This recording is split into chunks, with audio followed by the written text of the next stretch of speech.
안녕하세요. 여기는 미스터리 수사국입니다. 미국의 한 엘리트 부부가 13명의 아이를 모두 개처럼 길들였습니다. 그들은 밖에서 완벽한 부모의 모습을 연기했고 일가 친척과 정부까지 속여가며 사치스러운 생활을 해왔습니다. 개처럼 길들여졌던 아이들은 어느 날 한 번의 기회로 이 변태적인 가정에서 탈출하게 되었습니다. 2018년 1월 14일 새벽 밤샘 근무를 한 경찰 앤서니는 퇴근을 하고 집으로 돌아가 잠을 청했는데 갑자기 울리는 신고전화 소리에 정신이 번쩍 들었습니다. 신고 전화를 한 사람은 한 여자아이였는데요. 내용은 충격적이었습니다. 소녀의 이름은 조던 터핀이었고 그 당시 언니 2명과 오빠 1명과 함께 쇠사슬로 침대에 묶여 음식을 전혀 먹지 못했다고 말했습니다.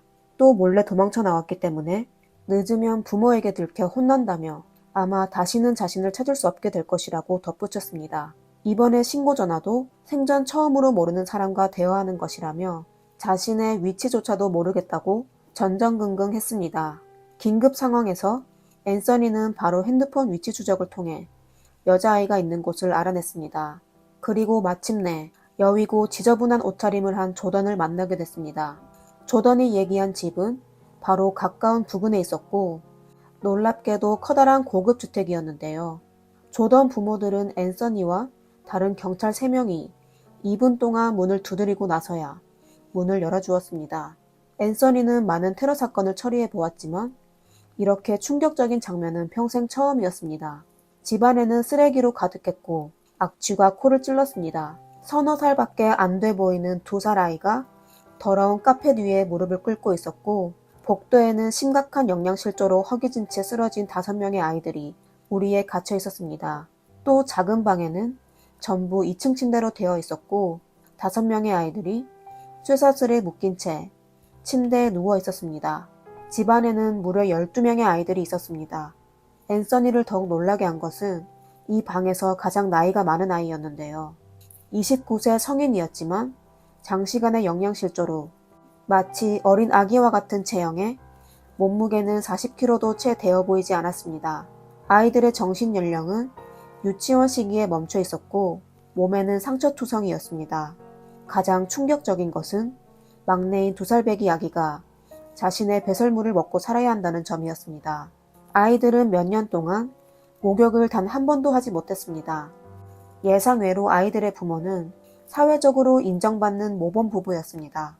경찰에 체포됐다는 소식을 듣고 친가족들은 그런 일을 저지를 부부가 아니라며 믿지 않았습니다.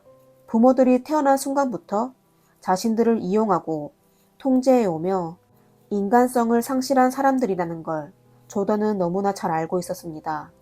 조던은 2001년 미국 텍사스주 리오베스타에서 태어났습니다. 인구가 1000명도 채 안 되는 작은 도시였어요. 일반적인 부모라면 자신의 아이를 매우 귀여워했겠지만 조던은 태어났을 때부터 전혀 사랑을 느끼지 못했고 엄마 아빠에게 함부로 말도 걸지 못했습니다. 그리고 음식을 한 입 먹을 때마다 부모님의 눈치를 봐야 했습니다. 가끔은 배가 너무 고파 진흙으로 배를 채우기도 했습니다.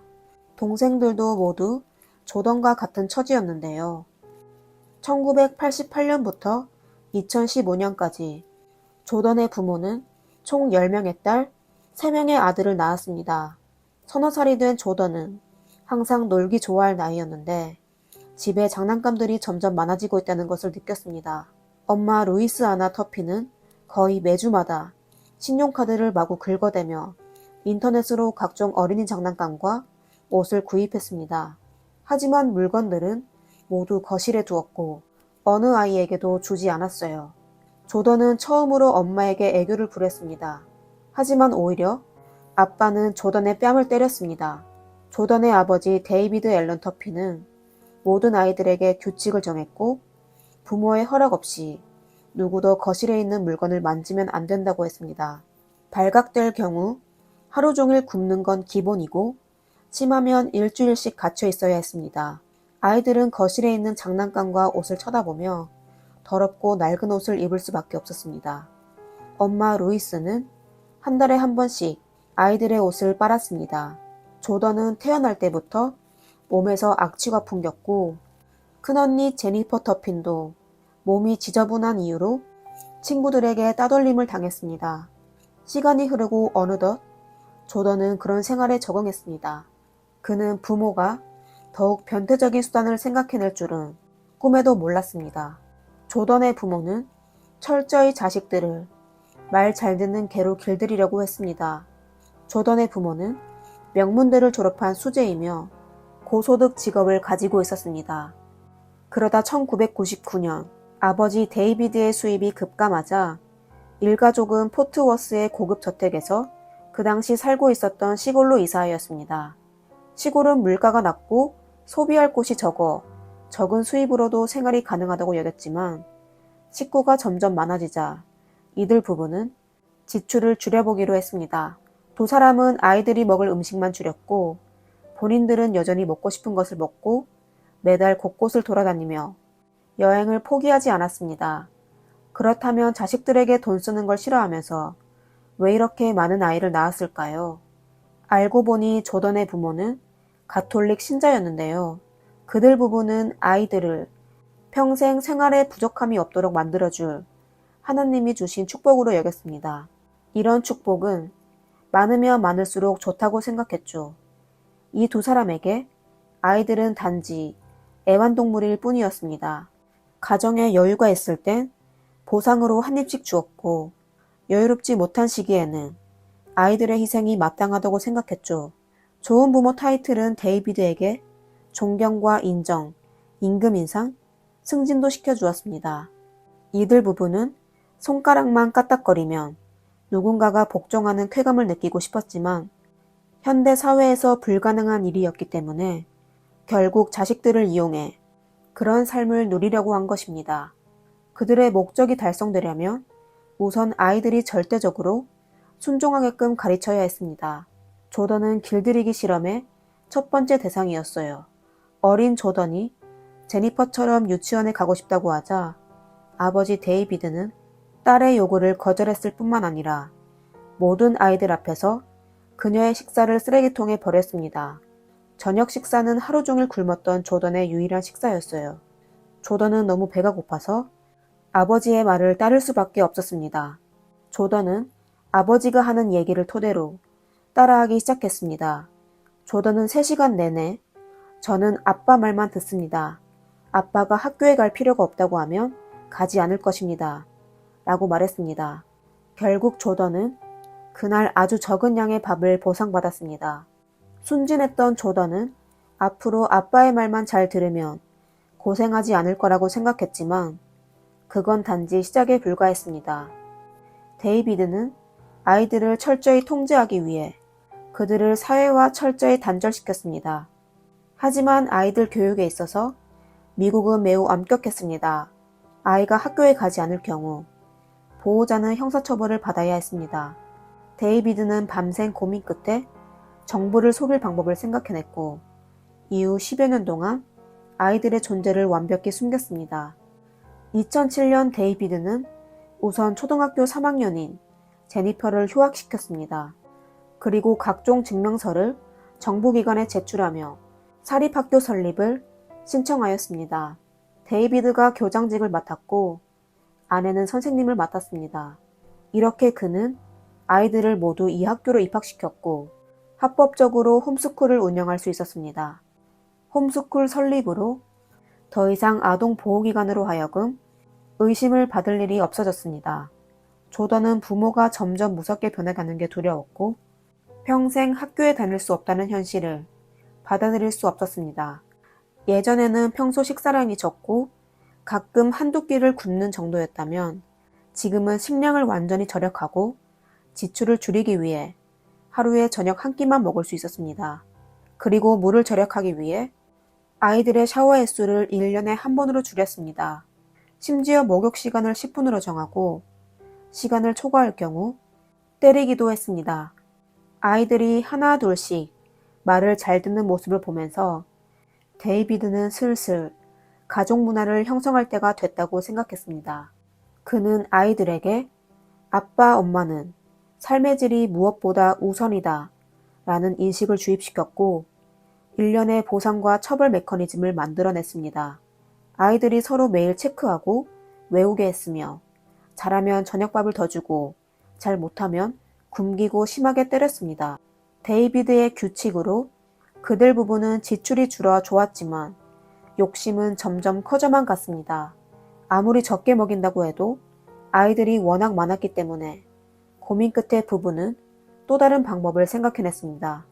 데이비드는 숲속에 있는 캠핑카로 아이들을 끌고 가서 문을 잠그고 못 나가게 했고 일주일에 한 번씩 가서 조금씩 음식을 챙겨주었습니다. 당시 아이들 중 제일 나이 많은 아이가 제니퍼였는데 이때 겨우 9살이었습니다. 아이들은 체질이 허약하여 도망갈 힘도 능력도 없었습니다. 조던은 배가 고픈 나머지 양념과 얼음까지 먹기 시작했습니다. 그러다 더 이상 먹을 것이 없게 되자 살아남기 위해 온갖 힘을 다해 창문을 열고 나와 숲에서 나무니까 나무 껍질을 먹기 시작했습니다. 아이들은 체력을 아끼기 위해 24시간 내내 바닥에 누워 있었죠. 아이들은 하나같이 실제 나이에 비해 왜소했습니다. 데이비드 부부는 이렇게 극단적으로 아낀 돈을 여행 경비로 사용했습니다. 그들은 매일 피자를 주문하고 일주일에 한 번씩 쇼핑을 했습니다. 그리고 돈이 떨어지면 갖은 방법으로 아이들을 학대했습니다. 또 한 가지 중요한 문제가 있었는데요. 데이비드 부부는 이웃들과 사이좋게 지냈습니다. 그럼 어떻게 많은 아이들을 친척과 이웃의 눈을 피해가며 학대를 한 것일까요? 그 누구도 데이비드 부부를 의심한 적이 없었을까요? 데이비드 부부는 더욱 충격적인 방법을 생각해냈습니다. 몇 달이 지나고 이들 부부는 결국 아이들을 집으로 데려왔습니다. 그들은 아이들에게 목욕을 시키고 똑같은 옷으로 갈아입힌 후 버스를 빌려 디즈니랜드로 갔습니다. 그들이 정말 놀러 갔다고 생각하시나요? 그들은 디즈니랜드에 도착한 후 관광객들에게 사진을 찍어달라고 했습니다. 그는 차 안에서 아이들에게 낯선 사람과 말을 못하게 단속시켰습니다. 만약 누군가가 그의 말을 어기게 되면 엄청나게 맞아야 했습니다. 데이비드는 아이들이 카메라를 향해 미소를 짓도록 했고 가장 밝게 웃는 사람은 그날 저녁 식사를 굶지 않아도 된다고 했습니다. 사진을 찍고 나면 그들은 곧바로 집으로 돌아가 친척들에게 사진을 보내줬습니다. 그리고 페이스북 계정에도 사진을 올려 완벽한 부모라는 타이틀을 만들었죠. 아이들은 반항할 기회조차 없었습니다. 그렇다면 초등학교까지 다녔던 제니퍼는 왜 반항하지 않았을까요? 사실 데이비드는 이미 큰딸에게 세뇌를 시켰습니다. 데이비드는 며칠간 제니퍼에게 아무런 음식과 물을 주지 않았으며 아이가 굶어 숨지기 직전에 다른 아이들을 관리해주면 맛있는 음식을 계속 줄 거라고 약속했습니다. 그리고 만약 제니퍼가 부모의 말을 어길 경우 조던과 다른 아이들을 괴롭힐 거라고 했습니다. 또 제니퍼가 도망쳐 경찰에 고소하면 조던을 숨지게 할 거라고 협박했습니다. 데이비드는 또 집 뒷마당 문도 판자로 못을 박아버렸죠. 아이들은 1년에 한 번꼴로 사진을 찍어 훈훈한 분위기를 만들어냈습니다. 더 역겨운 건 이 뻔뻔한 부부는 아이들을 데리고 라스베가스에 간 적이 있었는데 비싼 돈을 주고 호텔을 예약해 사회자를 불러 결혼기념일을 축하했습니다. 또 아이들을 백댄서로 내세우고 하객들 앞에서 얼마나 엄마 아빠가 아이들을 사랑하는지 말하게 시켰습니다. 부부는 일가 친척들을 집으로 가지 못하게 하기 위해 가족들에게 돈을 쓰게 하고 싶지 않다며 직접 집을 방문하며 크리스마스를 보냈습니다. 그리고 사람들이 아이들과 영상통화를 하려고 할 때마다 두 사람은 외출을 하거나 일하는 척을 했습니다. 데이비드는 3년의 시간을 통하여 아이들을 노예로 길들여 놓았지만 그것만으로는 부족했습니다. 데이비드가 원하는 것은 아이들을 말 잘 듣는 개로 만드는 것이었습니다. 2010년 데이비드 부부는 돈을 헤프게 쓴 탓에 시골의 집까지 팔게 되었고 작은 캠핑카에서 살게 됐습니다. 집은 작고 아이는 많고 쓸 돈은 없고 이는 데이비드를 완전히 미치게 했습니다. 모두 한 방에서 살다 보니 간식을 보이는 곳에 두게 되었고 조던은 부모 몰래 훔쳐먹기 시작했습니다. 그리고 부모가 부주의한 틈을 타서 음식을 조금씩 숨기기도 했습니다. 꼬리가 긴 탓에 결국 발각되었고 데이비드는 더 고약한 방법을 생각해냈습니다. 데이비드는 제니퍼에게 매일 간식을 훔친 아이를 한 명씩 잡게 하고 잡지 못하면 제니퍼에게 벌을 주겠다고 했습니다. 제니퍼는 당연히 조던을 보호했습니다. 하지만 악독한 데이비드는 아이들을 그룹으로 나누어 서로 싸우게 만들었습니다. 누가 도둑질을 했는지 신고하면 보상으로 한 끼를 주겠다고 했고 또 3일 동안 맞지 않을 특권을 주었습니다.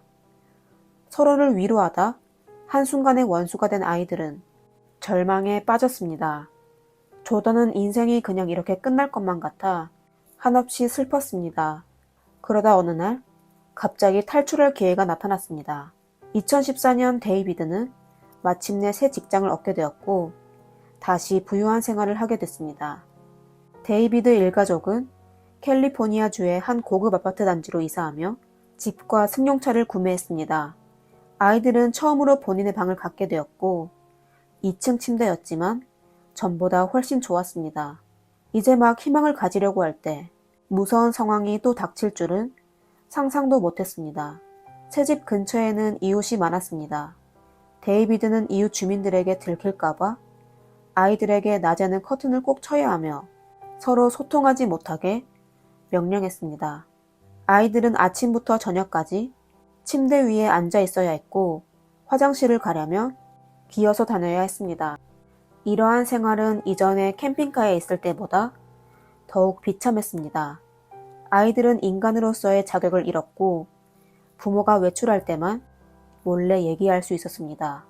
한 번은 조던이 너무 배가 고파서 간식을 훔쳐 이불 속에 숨어서 먹다가 아니나 다를까 고발당했습니다.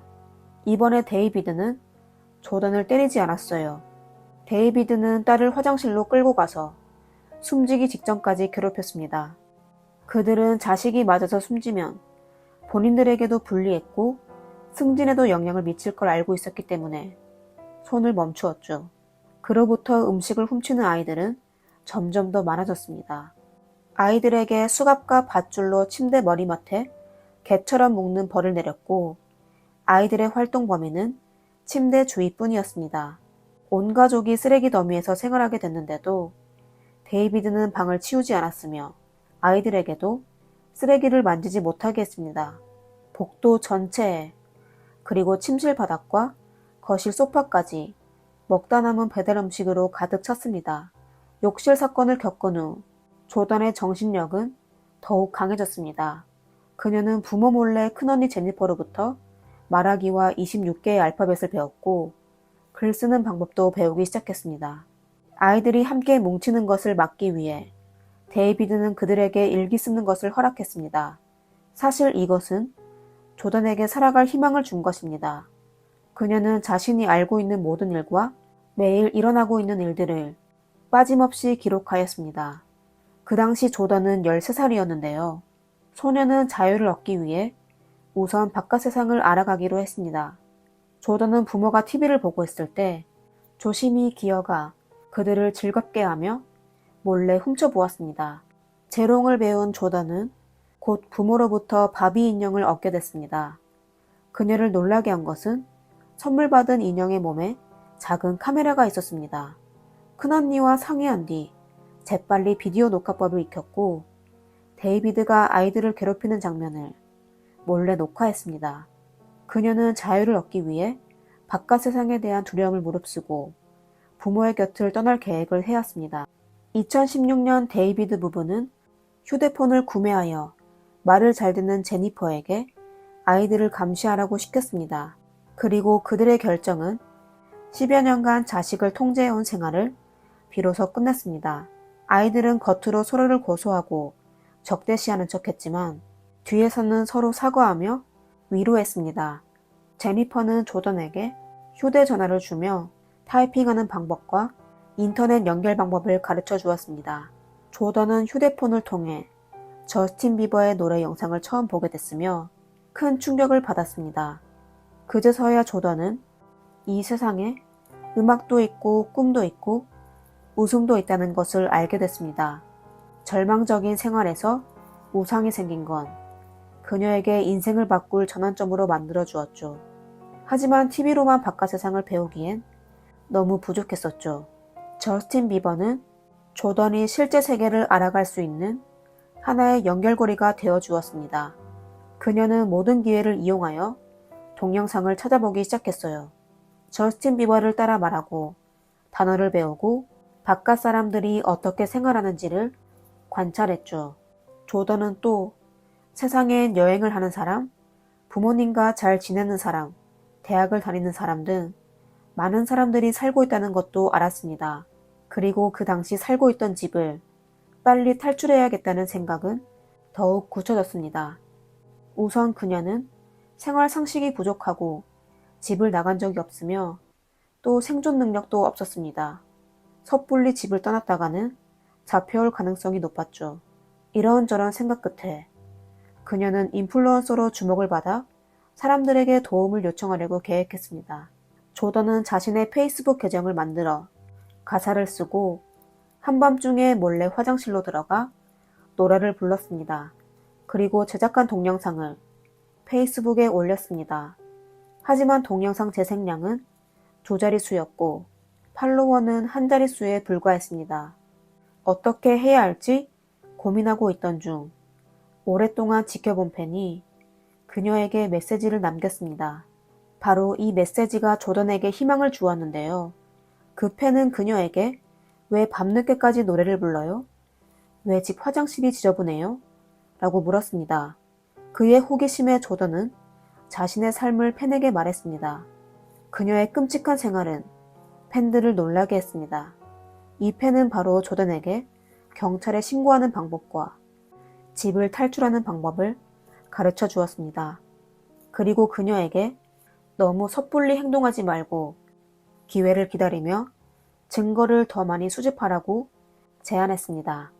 탈출할 수 있는 방법을 알게 되자 조던과 제니퍼는 경찰에 신고할 기회를 찾기 시작했습니다. 조던이 방법을 찾던 중 우연히 부모들이 얘기하는 걸 듣게 됐는데요. 다음 주에 켄터키주로 이사를 갔는데 인적이 별로 없는 곳에서 아이들을 없앨 방법을 논의하고 있었습니다. 조던은 형제자매를 구하기 위해 탈출을 결심했습니다. 그녀는 도망칠 기회는 딱 한 번뿐이라는 걸 알고 있었어요. 만약 실패하면 데이비드에게 참변을 당하게 되고 더 이상 물러설 곳이 없었습니다. 2018년 1월 14일 아침 6시 모두가 잠자고 있을 때 조던은 제니퍼의 휴대폰을 들고 조용히 일어나 근육이 위축된 다리로 아래층 거실로 내려갔습니다. 그 당시 부부는 일어나기 15분 전이었어요. 그녀는 조용히 소리를 내지 않고 가능한 한 빨리 뛰쳐나가 경찰에 신고해야 했어요. 조던은 온갖 힘을 다해 창을 넘어 밖으로 나갔습니다. 바깥 세상은 조던을 당황시켰고 어디로 가야 할지 더더욱 몰랐습니다. 그녀는 본능적으로 마당을 뛰쳐나와 거리에서 달리기 시작했습니다. 10여 년 만에 달리게 된 소녀는 눈물이 날 정도로 기뻤습니다. 조던은 드디어 팬이 가르쳐준 대로 911에 전화를 걸었습니다. 그녀는 낯선 사람과 대화하는 것이 생전 처음이라 매우 긴장했습니다. 그녀의 머릿속은 온통 긴장으로 가득 찼고 부모가 그녀를 쫓아올까봐 걱정했습니다. 통화가 되는 순간 그녀의 마음은 비로소 좀 안정되었지만 곧 다시 공포에 빠졌습니다. 조던은 길도 몰랐고 자신이 어디에 있는지 집의 위치조차 몰랐습니다. 드디어 14분 뒤 위치 추적을 통해 경찰 앤서니가 그녀를 찾아냈습니다. 조던 일가족의 사건은 국제사회를 충격에 빠뜨렸으며 바로 큰 화제를 불러일으켰습니다. 경찰 수사 결과 데이비드의 13명의 아이들은 전부 어린아이처럼 말라 있었습니다. 178cm의 성인 남자아이도 몸무게가 40kg도 안 되었어요. 그리고 아이들은 거의 스톡홀름 증후군을 앓고 있었습니다. 2019년 2월 데이비드 부부는 14가지 중죄를 선고받았습니다. 증거가 확실했는데도 데이비드는 법정에서 항변을 했었죠. 부부는 법정에서 아이를 얼마나 사랑하는지, 아이들에게 상처를 주는 게 너무 가슴 아팠다며 울면서 호소했습니다. 현장에 있던 사람들은 하나같이 분노했습니다. 더 안타까운 것은 두 부부가 체포된 뒤 반평생을 갇혀서 생활해온 아이들이 부모를 용서하겠다는 뜻을 밝혔다는 점입니다. 심지어 사람들 앞에서 사정하는 편지를 적어 법원에 보내기도 했습니다. 결국 두 사람은 무기징역을 선고받고 25년 후 석방할 수 있게 되었습니다. 구조된 아이들은 모두 복지시설을 통해 새 가정으로 입양되었습니다. 2021년 조던과 제니퍼는 아이들을 대표하여 공포의 집에서 탈출하기 위해서 용감하게 과거를 직면하고 본인들이 겪었던 일을 사회에 공개했습니다. 조던은 드디어 깨끗한 옷을 입고 머리에 염색을 했으며 원하는 학교에 가게 되었습니다. 그리고 33살인 제니퍼도 정부가 제공한 작은 집에서 고양이와 토끼를 키우며 살게 됐습니다. 또 현지에서 캐셔일도 시작하였죠. 사람들이 봤을 때 어려운 일은 아니었지만 제니퍼에게는 새로운 시작이었습니다. 그녀는 몇 년에 걸쳐 사회에서 살아갈 수 있는 여러 가지 공부를 했고 항상 미래의 삶은 아름답다고 믿었습니다. 그리고 다른 아이들도 모두 자신만의 삶을 살게 됐습니다. 남동생 중 한 명은 혼자 아파트를 얻어 자전거를 배웠고요. 또 몇 년 동안 공부하여 인근 대학의 소프트웨어 공학과에 입학하게 됐습니다. 동생은 졸업 후 프로그래머로 돈을 벌어 가족을 부양했고 회사를 다니면서 석사학위를 취득하기 위해 공부했죠. 또 한 명의 여동생도 대학 입시 준비를 열심히 하고 있었어요. 그리고 다른 아이들은 모두 학교에 다니며 본인만의 취미를 찾고 있었습니다. 이 사건은 전 세계를 떠들썩하게 했고 미국 사회에 아동보호법 빈틈도 노출시켰을 뿐만 아니라 사회복지기관의 부패와 낙후를 폭로했습니다.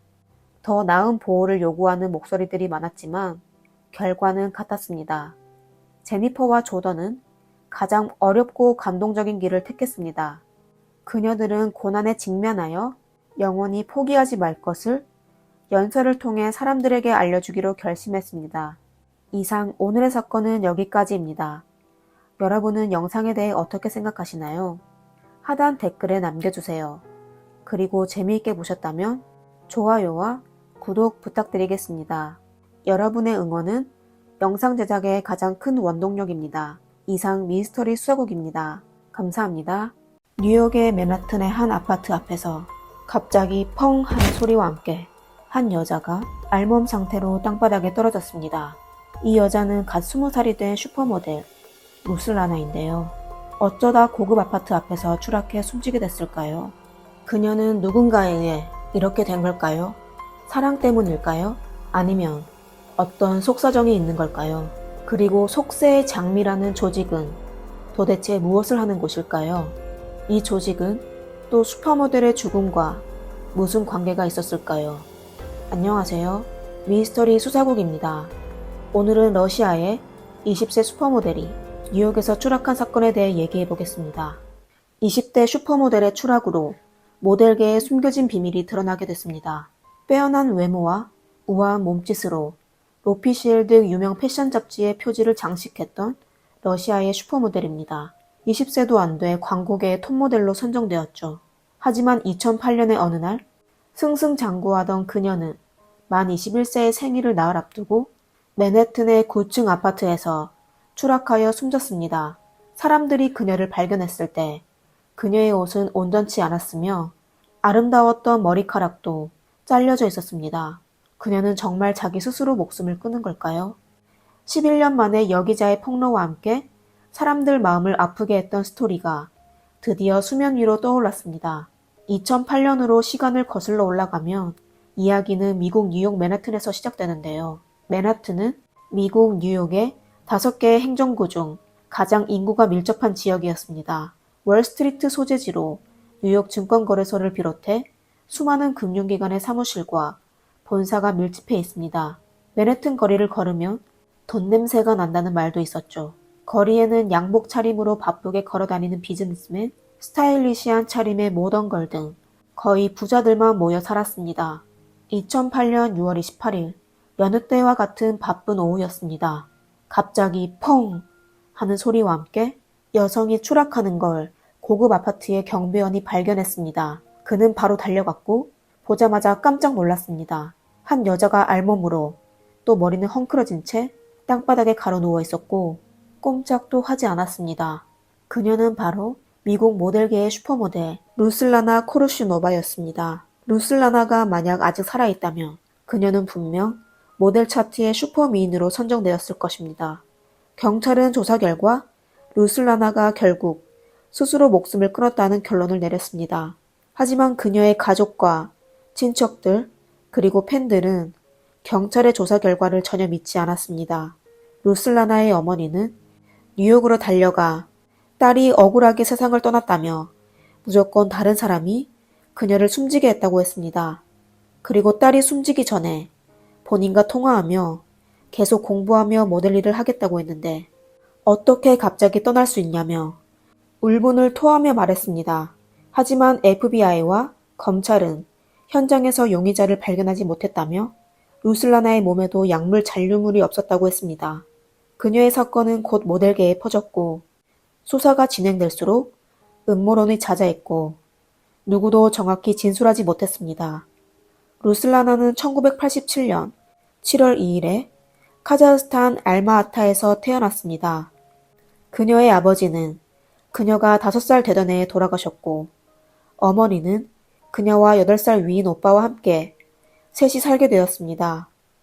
언어 쪽으로 재능이 있었던 루슬라나는 러시아어, 영어, 독일어를 유창하게 구사할 수 있었습니다.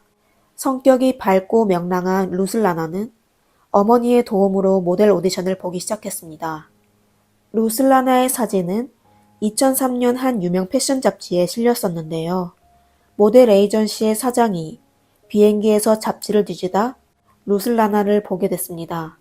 사장은 오랜 노력 끝에 동화 속 인물과 같은 아름다운 소녀를 찾아 그 당시 15세였던 루슬라나와 계약을 했습니다. 루슬라나는 이때부터 모델의 길을 걸어 모스크바와 밀라노에서 뉴욕 그랜드 스테이지까지 가게 됐습니다. 루슬라나는 인형 같은 외모를 가지고 있었는데요. 영국판 보그는 그녀의 얼굴이 사람을 흥분하게 하는 얼굴이라고 불렀습니다. 2005년 루슬라나는 유명해지기 시작했고 유명 패션 잡지의 표지에 계속 실렸으며 그 당시 그래픽 모델로 화장품 광고를 많이 찍었습니다. 그리고 또 DKNY, 베라왕, 니나 리치 등 유명 패션 브랜드의 패션쇼에 런웨이를 했을 뿐만 아니라 광고 촬영도 자주 했었죠. 또 내추럴한 밤색의 하늘하늘한 긴 머리가 그녀의 매력 중 하나였는데 사람들은 러시아에서 온 머릿결이 가장 아름다운 여성이라고 했습니다. 그녀는 또 현대 패션계의 아이디어 여신으로 불리기도 했습니다. 루슬라나가 유명해지자 수입도 덩달아 오르게 됐습니다. 그녀의 돈으로 루슬라나의 엄마와 오빠는 잘 살게 됐습니다. 그녀의 엄마는 딸과 사이가 아주 좋아 못하는 말이 없었다고 했습니다. 루슬라나는 미래에 대한 야망이 있었으며 모든 일에 최선을 다했습니다. 그리고 그녀는 더 성공할 수 있는 기회를 계속 찾고 있었습니다. 사실 루슬라나의 뉴욕 생활은 자신이 얘기한 것만큼 행복하지는 않았습니다. 어떤 사람들은 모델 서클이 너무 유혹적이어서 인간관계가 혼란스럽다고 말했습니다. 감당할 수 있는지는 오직 자신에게 달렸죠. 파리, 밀라노, 그리고 뉴욕의 재벌들은 다양한 파티를 열었는데요. 미녀 모델도 섭외했었죠. 갓 데뷔한 루슬라나와 그녀의 친구들은 이런 파티에 자주 참석했습니다. 그 당시만 해도 그녀들은 유명하지 않아 돈 벌기에 바빴습니다. 그 당시 수많은 소녀 모델들이 각자의 나라에서 미국으로 떠나게 됐는데 그녀들은 저렴한 숙소에 살아야 했고 급여는 상상할 수 없을 만큼 적었습니다. 끼니를 거르는 건 아주 정상적이었어요. 그녀들은 종종 맛있는 음식을 먹기 위해 초대를 받았습니다. 배고픈 생활을 해온 루슬라나는 유명해지고 나서 더 많은 유명한 재벌을 만나게 되었습니다. 그러다 알렉산더라는 유부남 재벌과 사귀기 시작했습니다. 그는 루슬라나를 속여 아내와 별거 중이며 꼭 이혼을 할 거라고 맹세했습니다. 어린 루슬라나는 알렉산더의 거짓말을 믿었습니다. 심지어 그를 집으로 데려가 어머니와 오빠를 만나게 했으며 행복한 결혼 생활을 기대했습니다. 하지만 동거한 지 1년 만에 알렉산더는 더 어린 여자친구를 만나게 됐고 바로 루슬라나에게 이별을 통보했습니다. 그제서야 그녀는 자신이 알렉산더의 수많은 여자 중 한 명일 뿐이라는 걸 깨달았습니다. 아름다운 첫사랑은 이렇게 끝났습니다. 그리고 패션계에서 추구하는 루슬라나의 모델 황금기는 이미 끝나 있었습니다.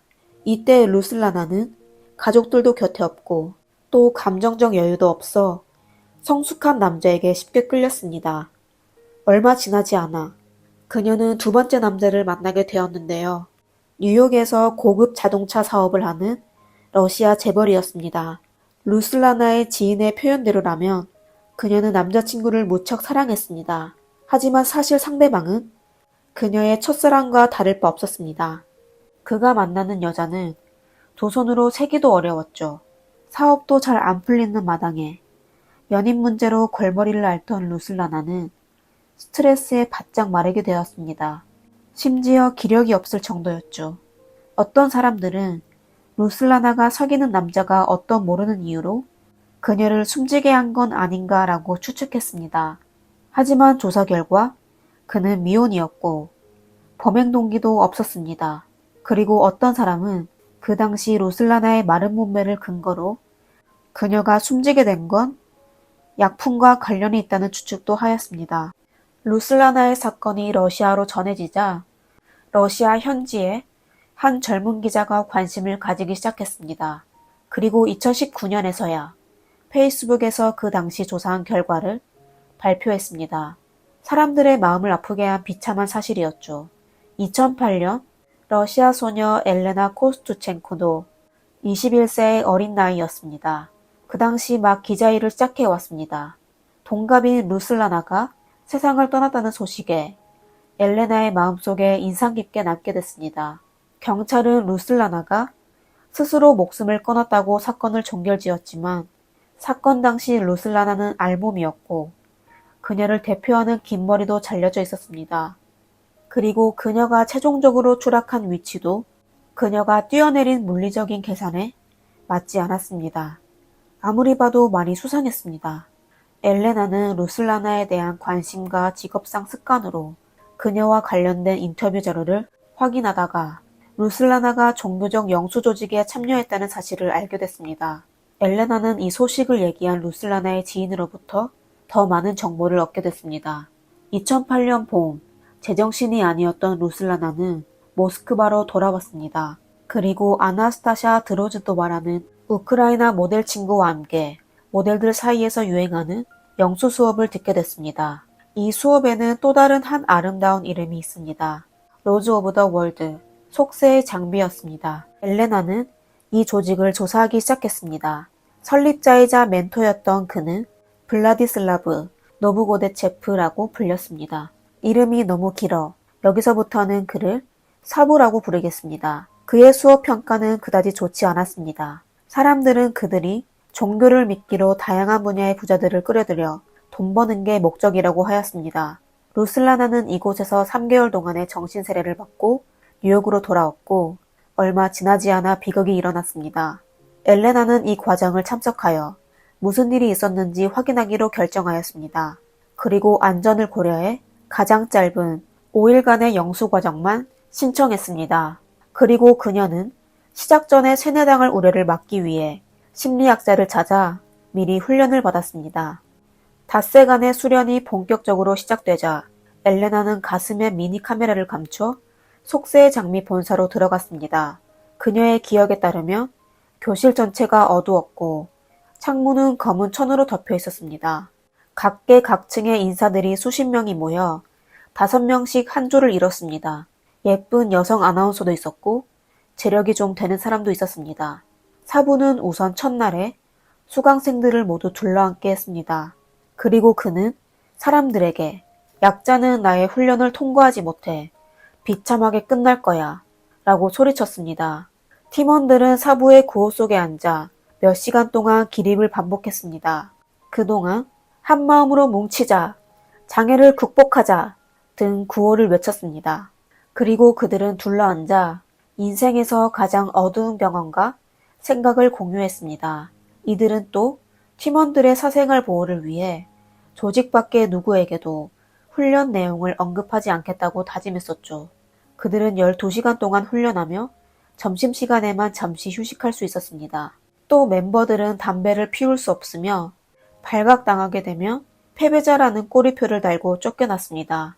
엘레나는 첫날 이 남자는 본인을 매우 화나게 했다며 그는 계속 무의미한 발췌 어록만 늘어놓으며 일정한 시간에 참가자를 곤란해 미친 사람처럼 매도했다고 말했습니다. 엘레나는 첫날 훈련의 후반에는 생각할 수 없을 정도로 지쳐 스님의 구호만 기계적으로 반복했다고 말했습니다.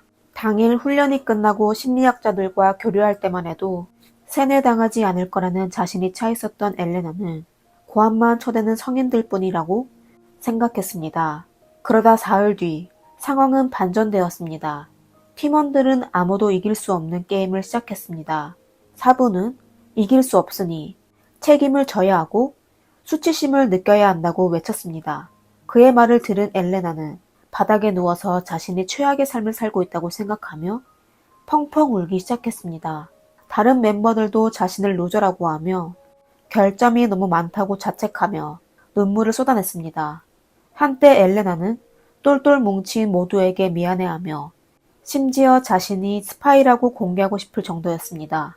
그리고 그녀는 나흘째 되던 날 심리학자와 결국 논쟁을 벌였습니다. 그녀는 심리학자에게 조사가 잘못되었다는 것을 증명하려고 했습니다. 그 조직이 좋은 조직이고 사람들은 단지 더 좋은 사람이 되고 싶을 뿐이라며 스스로 목숨을 끊은 사람은 모두 약자이고 잘못된 인생은 본인만의 잘못이라고 했습니다. 엘레나의 상태가 나빠지자 5일차 수업 전 심리학자들은 엘레나를 막으며 그녀의 신문사 동료들에게 그녀를 지켜달라고 일렀습니다. 그래도 그녀는 꽤 운이 좋았어요. 심리학자의 치료로 엘레나는 한 달 반 만에 우울증에서 벗어나 퇴원하게 되었습니다. 그저 그냥 햇빛처럼 다른 사람을 따스하게 했던 그녀는 다시 볼 수가 없게 되었습니다. 이후 엘레나는 우울증이 재발됐었는데요. 직장 생활과 출산이 지연될 것을 우려해 자신의 경력을 공개하지 않았습니다. 2019년이 되어서야 엘레나는 용기를 내어 자신의 이야기를 공개하였습니다. 그녀는 모두에게 루슬라나가 세상을 떠난 진짜의 이유와 사이비 종교가 사람에게 미치는 영향이 얼마나 무서운지를 알려주었습니다. 의지가 굳은 기자 엘레나도 불과 나흘간의 영적 수련하에 평생 우울증을 시달리게 됐는데 루슬라나는 무려 3개월간의 수련을 받았습니다. 그녀에게 어떤 치명적인 타격을 입혔을지 감히 상상할 수 있었습니다. 그리고 앞서 언급한 루슬라나와 함께 영수과정을 수강했던 우크라이나 모델 친구 기억하시나요? 2009년 그녀는 우크라이나의 키예프에서 루슬라나와 같은 선택을 하였습니다. 루슬라나가 세상을 떠난 지 1년 만이었죠. 아이러니하게도 루슬라나가 세상을 떠나고 11년 만에 속세의 장미 조직은 해체되었지만 설립자 사부는 새로운 심리훈련 및 치료 과정을 시작하였습니다. 그는 아내와 함께 고급차를 운전하고 또 유명 인사들의 파티에 드나들며 여유로운 삶을 즐겼습니다. 루슬라나의 어머니는 오늘날에도 딸이 스스로 세상을 떠났다는 사실을 믿지 않았고 딸은 다른 사람으로 인해 숨지게 됐다고 생각하고 있습니다. 어떤 의미에서는 맞는 말이었습니다. 결국 그녀를 나락으로 몰아넣은 보이지 않는 큰 손이 있었습니다. 루슬라나와 같은 여자아이들은 10대의 가족과 고향을 떠나 일해왔으며 외모는 누구보다 뛰어났지만 너무 어린 나이에 사회생활을 시작한 탓에 교육의 부재로 상황 판단이나 사리 분별 능력이 조금 부족했습니다. 또 본인의 성장을 도울 수 있는 긍정적인 멘토를 만나지도 못했었죠. 사람은 어릴 때부터 유명해지는 경우가 종종 있습니다. 하지만 꼭 좋은 것만은 아니었죠. 루슬라나는 트레이드 마크인 긴 머리를 자르고 9층 발코니에서 빠르게 뛰어내렸습니다. 하늘나라에서는 다시 고통을 느끼지 않고 행복하길 바라겠습니다. 오늘의 이야기는 여기까지입니다. 여러분은 이 사건에 대해 어떻게 생각하시나요? 댓글로 남겨주세요. 만약 실화 사건 관련 영상을 좋아하신다면 저희 채널을 구독해주세요. 그럼 다음 영상에서 뵙겠습니다. 감사합니다. 미스터리 수사국입니다. 한 여자가 계단에서 굴렀고 남편은 황급히 경찰에 신고를 합니다. 현장 조사 결과 남편은 오히려 경찰에게 체포를 당합니다.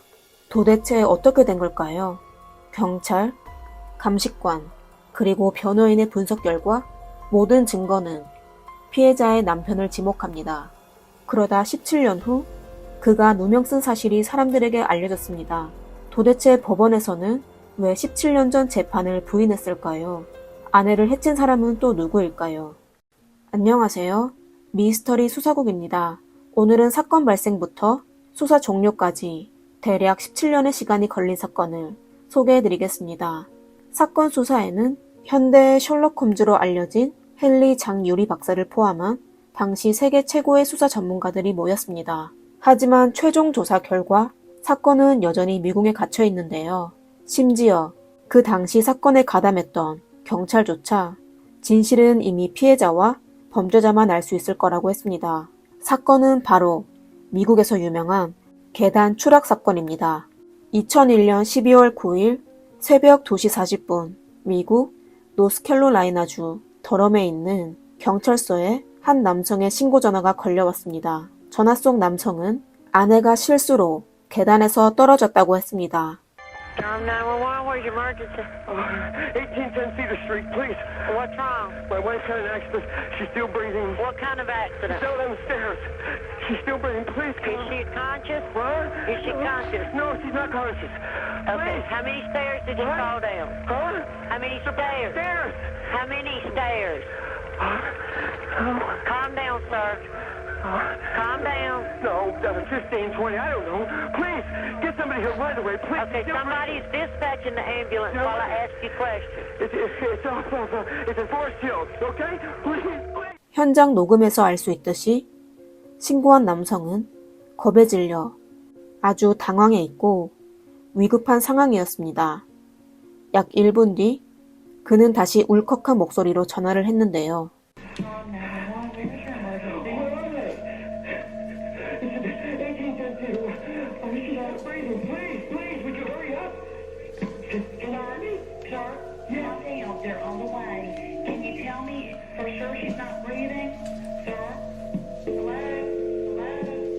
이어 남성은 경찰에게 아내의 호흡이 멈췄다고 말하며 경찰에게 빨리 와달라고 재촉했습니다. 7분 뒤 경찰과 의료진이 도착했지만 안타깝게도 아내는 이미 숨졌습니다. 여자의 이름은 캐설린으로 노스이스트 네트워크의 한 임원이었습니다. 남자의 이름은 마이크 피터슨이고 미국에서 유명한 소설 작가였습니다. 마이크의 증언에 따르면 사건 당일 저녁 11시경 그는 캐서린과 함께 거실에서 아메리칸 스위트하츠라는 영화를 보며 술을 마시고 이야기를 나눴습니다. 그러다 두 사람은 장소를 옮겨 마당 수영장 옆에서 술을 마시며 이야기를 나눴습니다. 3시간쯤 지났을 때 캐서린은 할 일이 남아있다고 먼저 침실로 돌아갔고 마이크는 혼자 수영장 옆에 남았습니다. 몇십 분이 지나고 마이크는 집 안으로 들어갔고 눈앞에서 벌어진 광경을 보고 믿어지지가 않았습니다. 아내 캐서린이 계단 아래에 쓰러져 있었습니다. 마이크는 아내가 실수로 계단에서 떨어졌다고 생각하여 즉시 911로 전화하여 도움을 요청했습니다. 경찰이 현장에 도착하여 조사한 결과 사건은 마이크의 말처럼 그렇게 간단하지가 않았습니다. 캐서린의 뒤통수는 계단의 맨 아래 칸에 부딪혀 있었고 몸은 누워있는 자세였습니다. 그리고 집안의 벽에는 온통 붉은 액체로 덮여져 있었습니다. 게다가 현장에 있던 붉은 액체는 거의 굳어있는 걸로 보아 사건 발생은 분명 더 이른 시간이었습니다. 경찰은 숨진 캐서린에 대해 부검을 요청했고 법의관 부검 결과 캐서린의 체내 알코올 함량은 극소량으로 술에 취해 계단에서 넘어질 가능성은 거의 없었습니다. 그리고 캐서린의 몸에서 38곳의 상처를 발견해냈는데요. 캐서린이 둔기에 맞은 것으로 최종 판정됐습니다. 캐서린의 집과 창문은 모두 잠겨 있었고 외부인의 출입이 불가능했습니다. 사건 현장에는 캐서린을 제외한 마이크 한 사람뿐이었습니다. 하여 마이크는 곧 유일한 용의자로 지목됩니다.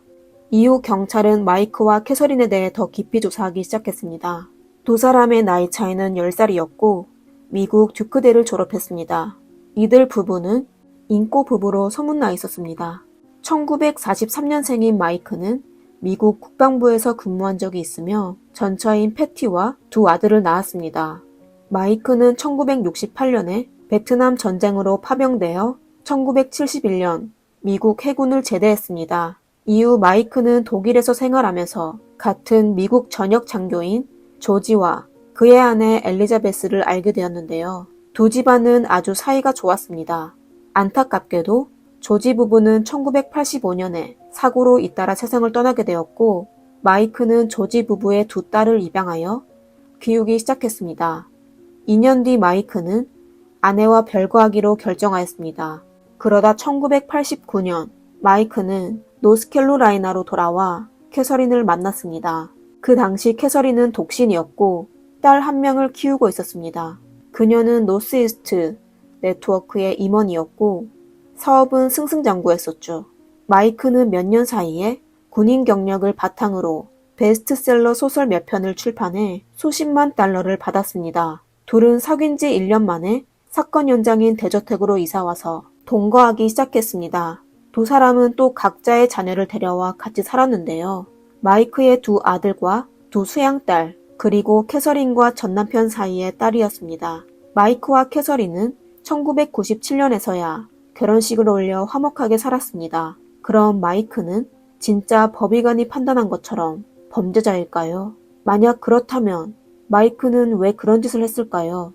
수사 결과 마이크 부부의 호화로운 생활은 사실 사람들이 상상했던 만큼 행복하지만은 않았습니다. 마이크 부부는 자녀 5명을 키우기 위해 신용카드를 많이 긁었는데요. 그들의 경제 상황은 오래전부터 힘든 상태였습니다. 마이크는 결혼 이듬해부터 수입이 거의 없었습니다. 불행하게도 캐서린도 사건 당시 경제 상황이 나빴습니다. 주식시장이 폭락하여 회사가 불안정했고 그녀가 개인적으로 보유한 주식은 수백만 달러에서 수십만 달러로 떨어졌습니다.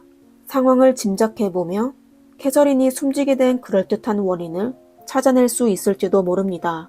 캐서린이 일하던 노스이스트 네트워크에서는 그녀에게 140만 달러, 하나로 약 18억 4천만 원에 달하는 생명보험을 들어주었습니다. 그리고 보험 수익자는 바로 남편 마이크였습니다. 캐서린이 회사의 임원인 이유로 수십만 달러의 보상금을 받을 수 있었고 이것 또한 전부 마이크의 몫이 됩니다. 캐서린이 숨지게 되면 가족의 재정 문제만 해결되는 게 아니라 마이크에게 거액의 보험금을 가져다 줄 수 있었는데요. 그럼 마이크는 돈 때문에 캐서린을 해친 걸까요? 사건 발생 이후 경찰은 마이크와 캐서린의 결혼 생활에 문제가 있을 수 있다는 걸 알게 됐습니다. 경찰은 마이크의 컴퓨터에서 놀라운 정보를 발견해냈습니다. 컴퓨터 안에는 수백 개의 남자 동영상과 수천 장의 사진, 그리고 각종 웹페이지의 열람 기록들이 들어있었습니다. 이를 통해 마이크는 사실 양성애자임을 알 수 있었습니다. 경찰은 또 마이크의 이메일에서 그가 남성 특수작업자를 찾았다는 증거도 확보하게 됐습니다. 이에 따라 경찰은 캐서린이 남편 마이크의 비밀을 알게 됐다고 추정했습니다. 캐서린은 본인이 사기 결혼을 당했다고 느끼고 마이크를 찾아가 따졌으며 둘은 크게 싸우게 됐습니다. 마이클은 자신의 비밀이 사람들에게 알려질까봐 두려워 아내를 숨지게 했습니다. 그는 단지 본인의 비밀이 들킬까봐 12년 동안 함께 살아온 아내를 숨지게 했을까요? 사건이 결론이 나지 않던 중 2002년 5월 10일 다람시 지방검사 하딩의 보고서 한 편이 사람들로 하여금 마이크에 대한 의심을 더 사게 만들었는데요. 그가 제출한 보고서는 엘리자베스의 보고서인데요. 바로 앞전에 말씀드린 사고로 숨지게 된 마이클의 두 양녀의 친어머니였습니다. 18년 전인 1985년 아침에 엘리자베스는 계단 밑에서 숨진 채 발견되었습니다. 그의 주변에는 온통 붉은 액체였습니다. 엘리자베스가 숨지기 전 마지막으로 본 사람은 마이클이었습니다. 다만 그 당시 엘리자베스는 생전 컨디션이 안 좋다고 했었는데요. 검사 결과 갑작스러운 질병으로 계단에서 떨어져 숨진 것으로 확인됐습니다. 18년 전에 발생한 사건과 캐서린 사건은 매우 유사했습니다. 하딘 경찰은 엘리자베스에 대해 부검을 요청했습니다. 엘리자베스의 가족들의 허락하에 캐서린의 부검을 담당했던 법의관이 엘리자베스의 부검을 진행했습니다. 최종 확인 결과 엘리자베스와 캐서린이 숨진 이유는 전부 둔기의 타격 때문이라는 걸 알게 됐습니다. 새로운 단서는 다시 마이클을 주목하게 했습니다. 2달여 전인 2002년 3월 18일에 캐서린의 부검 결과가 발표되고 약 한 달 만이었습니다. 그는 본인이 범인이 아니라며 아내는 계단에서 떨어져 사고를 당했다고 주장했습니다. 그리고 자신의 결백을 증명하기 위해 마이크는 사건 발생 후 2주 후인 2001년 12월 18일에 변호인단을 섭외하였습니다. 변호인단에는 데이비드 루돌프라는 유명 변호사와 유명 탐정 헨리가 있었습니다. 2003년 7월 1일 사건 심리가 시작됐습니다. 검찰 측 변호인단 변호인은 법정에서 치열한 토론이 벌어졌었죠. 그중 헨리 박사가 증인석 증언을 했는데 그는 현장에서 발견한 붉은 자국이 캐서린이 계단에서 실수로 떨어져 생긴 것으로 판단된다고 주장했습니다. 헨리 박사의 추측에 따르면 이날 밤 캐서린은 계단을 오르던 중 중심을 잡지 못해 발이 미끄러져 몸을 뒤로 젖히며 넘어지게 된 것입니다. 그리고 그녀가 넘어질 때 문기둥에 몸을 부딪히게 되어 의식을 잃게 됐습니다. 그러다 잠시 후 그녀는 의식을 찾아 일어서려고 했고 자신의 붉은 액체를 밟아 다시 미끄러져 계단에 넘어지게 됐으며 또 충격으로 골절됐다고 했습니다. 그리고 변호인도 캐서린의 뒤통수의 상처에 대해 해명했습니다. 보통 형사사건에서 둔기로 사람을 다치게 하려면 피해자를 강하게 때려야 합니다. 캐서린은 머리는 다쳤지만 골절이나 뇌손상은 없었습니다. 이건 캐서린이 둔기로 맞은 게 아니라는 얘기죠. 검찰 측은 마이클이 아마 불쏘시개 같은 도구를 사용해 캐서린을 때린 것으로 추측하였습니다. 그리고 검찰은 또 캐서린의 여동생에게서 캐서린이 생전에 불쏘시개 4개를 구입하여 자신과 가족에게 선물로 줬으며 캐서린의 집으로 놀러 갈 때마다 불쏘시개가 화로 옆에 있는 것을 볼 수 있었는데 사건 발생 후 불쏘시개가 사라졌다고 주장했습니다. 이때 마이크의 딸마저도 아버지를 의심하기 시작했습니다. 하지만 이상하게도 재판 도중 경찰은 마이클 아들의 차고에서 그 불쏘시개를 찾게 됐는데요. 그 당시 불쏘시개는 먼지로 뒤덮여 있어 분명히 오랫동안 사용하지 않은 것 같았습니다. 검찰은 마이클이 돈 때문이든 감정 때문이든 아내를 숨지게 한 동기가 충분하다고 주장했습니다. 하지만 변호인 측은 마이클이 보험금을 노리고 아내를 숨지게 했을 리가 없다고 했습니다. 사실 마이클도 캐서린의 보험금을 받지 못했다고 했습니다. 그리고 마이클은 결혼 후 여러 차례 남성과 관계를 맺었지만 사실 캐서린만을 사랑한다고 했습니다. 또한 캐서린도 자신이 양성애자라는 사실을 오래전부터 알고 있었으며 사실 두 사람의 감정에는 전혀 영향을 미치지 않았다고 했습니다. 그러자 사건 현장 분석가인 듀안 디버는 재판장에서 실험을 하고 마이클이 범인이라고 지적했습니다. 듀안은 마이클의 사건 현장 범행 과정을 모델을 통해 복원하였습니다. 듀안은 불쏘시개로 금형을 쳐서 붉은 자국이 튀는 흔적을 시뮬레이션 했습니다. 따라서 듀안은 벽, 바닥, 문틀, 그리고 마이클 반바지에 튄 붉은 액체의 흔적은 충격으로 인한 것이지 절대 사고로 계단에서 떨어져 형성되는 게 아니라고 했습니다. 이번 재판은 3개월을 걸쳐 언론과 대중의 관심을 받았습니다. 사건이 발생하고 재판이 끝날 때까지 2년이 넘게 소송이 진행됐습니다. 결국 2003년 10월 10일 법원은 마이클에게 특급 상해죄로 유죄 판결을 했고 그는 무기징역을 선고받았으며 보석할 수도 없었습니다. 마이클은 유죄로 판결받았지만 여전히 아내를 숨지게 한 게 아니라고 주장했습니다. 마이클은 2003년 투옥되고부터 8년간 변호사인 루돌프와 매년 항소하였지만 번번이 기각되었습니다. 그러다 마이크가 포기할 무렵 사건의 전환점이 나타났습니다. 알고 보니 사건 심판 당시 현장 조사 분석가 듀안은 그동안 여러 차례 증거 조작한 것으로 알려졌습니다. 듀안은 최소 34건의 사건에서 증거를 조작하여 무고한 사람이 감옥으로 가게 했습니다.